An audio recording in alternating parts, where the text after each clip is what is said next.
Today, we delve into the tranquil surroundings of Monterey, California, a locale renowned for its breathtaking coastal views and rich cultural history. The community was shaken to its core when the body of a 21-year-old was discovered under troubling and mysterious circumstances. This is the story of a young groom, a 58-year-old wealthy art collector, and a marriage that ended in tragedy. Jack Thompson was a 21-year-old with a quiet disposition, born and raised in the picturesque town of Carmel by the Sea, just outside Monterey. Jack had recently completed his training as a chef in May 2022, known among his peers as the reserved one who was always experimenting with new recipes. While his friends were advancing in their culinary careers, Jack was still unsure of his path in the culinary world. He dreamed of one day owning his own restaurant, but he was uncertain about how to make his dreams a reality. Jack lived with his mother, Martha Thompson, in a modest home on the outskirts of town. Their financial situation was dire. Martha, a single mother, had struggled to keep them afloat, especially after a series of business failures left them in debt. The weight of their financial troubles bore heavily on Jack, who felt a strong obligation to support his mother. Despite his introverted nature, Jack was deeply compassionate, always willing to help others even as he faced his own challenges. In the week leading up to his untimely death, Jack found himself in an extraordinary situation. He had unexpectedly married Veronica Steele, a 58-year-old renowned art collector, known for her lavish lifestyle and multiple previous marriages. Veronica insisted on an extravagant wedding, held at a stunning cliffside estate overlooking the Pacific Ocean in Big Sur. The event was opulent, with luxurious decorations, a gourmet menu, and a custom-made designer gown for Veronica. However, Jack appeared uncomfortable throughout the celebration. He looked anxious and unsure about the drastic turn his life had taken. The sudden announcement of his marriage to the much older Veronica Steele shocked everyone who knew him. Many speculated that his decision was influenced by his mother's financial difficulties, while others feared he might be under undue pressure. Jack's relationship with Veronica was strained not only by their significant age difference, but also by Veronica's controlling personality. She was notorious for her temper tantrums when things didn't go her way, leaving Jack increasingly overwhelmed by her behavior. He confided his worries and fears to his mother, but Martha urged him to stay in the marriage, believing it could secure their financial future. As a result, Jack felt trapped, caught between his mother's expectations and his growing discomfort with his new life. At the time of his death, Jack was still struggling to adjust to his changed circumstance. He had withdrawn from his friends and spent most of his time in the luxurious home he now shared with Veronica. His dream of becoming a successful chef seemed more out of reach than ever. He was a young man who had lost his direction, struggling to imagine a future that felt truly his own. On the morning of August 8, 2022, the peaceful atmosphere of Monterey was shattered by a disturbing discovery. At 8:30 a.m., Doris Miller, a 78-year-old neighbor, was on her regular morning walk when she noticed something strange at the cliffside estate of Veronica Steele Thompson. The curtains were tightly drawn, and the front door was slightly ajar. Doris, who had cherished the tranquility of the neighborhood for over 3 decades, found this unusual, especially since Veronica was known for her meticulous habits and always kept everything in perfect order. Driven by curiosity and concern, Doris decided to investigate. As she approached the house, she called out but received no reply. Hesitantly, she stepped inside and was immediately hit by a strong, acrid odor. It was then that she discovered Jack Thompson lying motionless on the living room floor. His body was slumped over the sofa, surrounded by several empty prescription bottles. A half-empty glass of water sat on the coffee table beside him. Doris stood frozen, her heart pounding. She knew Jack and could barely comprehend the scene in front of her. As tears welled up in her eyes, she quickly pulled out her phone and dialed 911, her voice trembling as she gave the address and described the grim scene. When the 911 operator asked her to check for signs of life, Doris hesitated but then cautiously approached Jack. She knelt beside him and gently shook his shoulder, calling his name. There was no response. His skin was pale, his lips faintly blue, and there were no signs of breathing. Doris's mind raced back to the wedding just a week earlier, where Jack had looked so out of place next to the much older Veronica in her extravagant bridal gown. She struggled to understand how everything had unraveled so quickly. With tears streaming down her face, Doris stayed on the line with the 911 operator until the police and paramedics arrived. The authorities soon confirmed Jack's death at the scene. Doris, shaken and heartbroken, was escorted outside, where she sat on the curb, staring blankly at the estate where Jack's promising life had met a tragic end. The police arrived at the Steele-Thompson residence just before 9 a.m. on August 8, 2022. The investigation was led by Detective Michael Harris, a seasoned detective with the Monterey Police Department, known for his sharp intuition and straightforward approach. Detective Harris wasted no time in examining the scene. Accompanied by Officer Mark Davis, an eager young officer, they entered the home that had now become the center of a tragic mystery. The living room, where Jack's body was discovered, was eerily quiet. The elegant furniture and sophisticated decor stood in stark contrast to the lifeless figure on the floor. Detective Harris immediately noticed the scattered empty pill bottles and the glass of water on the coffee table. He examined the labels, prescriptions for medications like Xanax and OxyContin, drugs commonly associated with overdose cases. The scene was unnervingly orderly. No signs of a struggle, no overturned furniture, no blood. The extreme tidiness suggested that whatever had happened wasn't a chaotic, spur-of-the-moment event but something much more deliberate. Detective Harris instructed Officer Davis to begin photographing the scene, while he called in a forensics team to dust for fingerprints and gather evidence. The medical examiner, Dr. Evelyn Hahn, arrived shortly thereafter to examine the body. She confirmed that Jack had likely died from an overdose, but the amount of drugs present, far above therapeutic levels, indicated that it wasn't accidental. As they dug deeper into the investigation, Detective Harris's attention was drawn to a small but telling detail, a wedding photograph of Jack and Veronica on the mantel. In the photo, Jack's expression was subdued, his eyes downcast, a stark contrast to Veronica's bright, confident smile. This subtle detail suggested that everything was not as harmonious in this newly united household as it appeared. The forensic team meticulously collected the pill bottles, the glass of water, and any other pertinent evidence. They also detected a faint scent of perfume in the air, which Detective Harris recognized as Veronica's signature fragrance, a high-end scent from Chanel No. 5. By the time the initial examination was complete, Detective Harris was increasingly convinced that this case was more than just an overdose. The evidence pointed to foul play, and the investigation was just beginning. As they delved further into Jack Thompson's death, suspicion naturally fell on the most likely suspect, Veronica Steele-Thompson, Jack's 58-year-old wife. Veronica was a well-known figure in Monterey, famous for her lavish lifestyle and domineering personality. Coming from a wealthy background, Veronica had been through multiple marriages, each ending in bitterness. Known for her obsession with preserving her youth and her tendency to lash out when things didn't go her way, Veronica's demanding nature had earned her a reputation for perfectionism. When Detective Harris and Officer Davis visited Veronica's home later that day, they found her lounging nonchalantly by the pool, just yards from where her husband had died, casually sipping a mimosa and flipping through the latest issue of Vogue. Despite the grim circumstances, Veronica appeared disturbingly composed. Dressed in a stylish kaftan and oversized sunglasses, she exuded a detached air that immediately caught Detective Harris's attention. Veronica greeted the officers with a superficial smile that didn't reach her eyes. When questioned about the events leading up to Jack's death, she explained that she had gone to bed early the previous night, leaving Jack in the living room to work on some new recipes. She assumed he had fallen asleep on the couch when she didn't find him in their bed the next morning. Upon hearing of his death,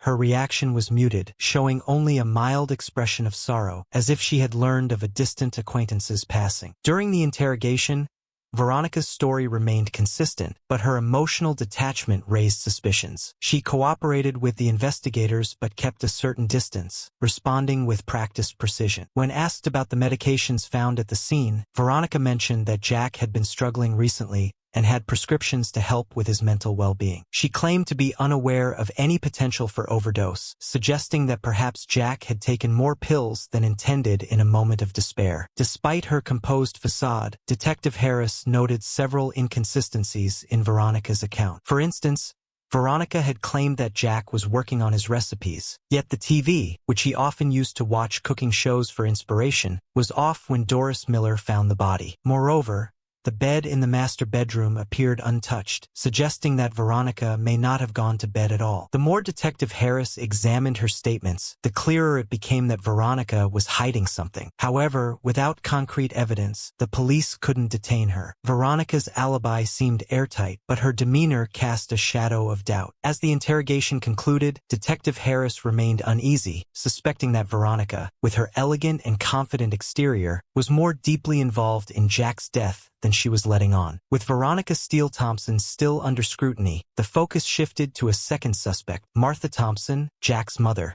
Martha, at 49, had faced a lifetime of hardships. Her life was marked by poor choices, each seemingly worse than the last. Overwhelmed by crippling debt, Martha had turned to selling prescription drugs in secret, a fact known to only a few. Detective Harris, aware of Martha's past arrests, considered how her dire financial situation might have driven her to push Jack into his ill-fated marriage with Veronica. The union promised financial salvation, too tempting for Martha to ignore. When brought in for questioning, Martha appeared disheveled and anxious. Dressed in faded jeans and a worn t-shirt, she was a stark contrast to Veronica's polished appearance. Martha's hands trembled as she lit a cigarette, a habit she had recently picked up again, and her voice quivered as she answered questions. She admitted to encouraging Jack's marriage to Veronica, describing it as an opportunity too good to pass up. She recalled the wedding at the Grand Big Sur estate, where Jack had looked distinctly uncomfortable amidst the extravagance. Martha insisted she only wanted what was best for her son, that Veronica could provide the financial stability she had failed to achieve herself. However,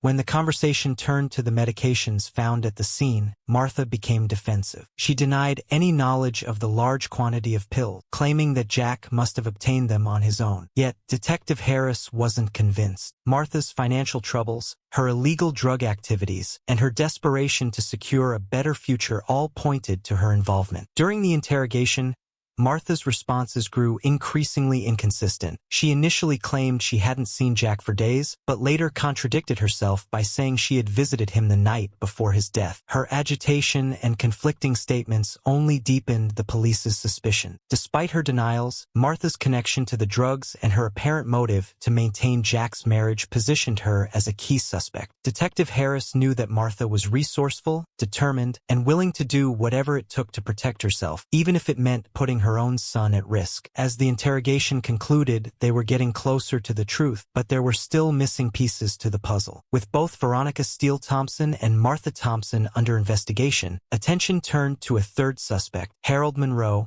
Veronica's ex-husband. At 70 years old, Harold was a successful real estate mogul known for his ruthless tactics in both business and personal matters. His latest venture involved launching a series of luxury developments along the California coast, a project that had significantly bolstered his financial standing. Harold's marriage to Veronica had ended bitterly just months before she married Jack, and their divorce had become a hot topic in local social circles. Veronica had walked away with a substantial portion of Harold's wealth, which had deeply humiliated and angered him. Jack's sudden marriage to Veronica, a much younger man she had recently met, felt like a direct insult. Harold's lingering resentment and envy made him a key suspect in the ongoing investigation. Detective Harris and Officer Davis decided to question Harold. When they arrived at his sprawling estate, they found him in his study, surrounded by blueprints and real estate contracts. Harold greeted them with a firm handshake, exuding an air of calm and confidence. Unlike Martha, who had appeared nervous and unsettled, Harold was composed and seemed almost prepared for their questions. During the interrogation, Harold was cooperative but carefully measured in his response. He admitted his frustration over Veronica's remarriage, describing it as a deep betrayal. However, he denied any involvement in Jack's death. Harold explained that he had been focused on his business ventures and had kept minimal contact with Veronica or Jack since the divorce. When asked about his whereabouts on the night of Jack's death, Harold provided a strong alibi. He had been attending a real estate gala in San Francisco, with numerous prominent individuals able to vouch for his presence, making it difficult for the police to challenge his alibi. Despite his cooperative demeanor, Detective Harris remained suspicious. Harold's overly composed calm felt almost rehearsed, as if he had anticipated their line of questioning. His recent heated exchange with Veronica, witnessed during a high-profile charity event where Harold had ominously warned her that she would regret their divorce, only deepened their suspicions. Although there wasn't enough evidence to detain Harold, his potential motives of jealousy and revenge kept him firmly in the investigative spotlight. The investigation was far from over, and Detective Harris realized they needed to dig deeper to uncover the full truth. On August 15, 2022, just as the case seemed to be hitting a dead end, a crucial new piece of evidence surfaced. It was a mild, sunny afternoon, with clouds beginning to gather over Monterey. Detective Michael Harris was at the station reviewing the case files when Officer Mark Davis rushed in, holding a sealed envelope. It had arrived anonymously at the station that morning, immediately raising suspicion. Inside the envelope was a USB drive. The contents of the drive were shocking. A series of text messages between Veronica Steele Thompson and an unidentified contact, dated just days before Jack's death. The messages outlined Veronica's plan to divorce Jack and disinherit him, using her knowledge of Martha Thompson's illegal drug activities as leverage.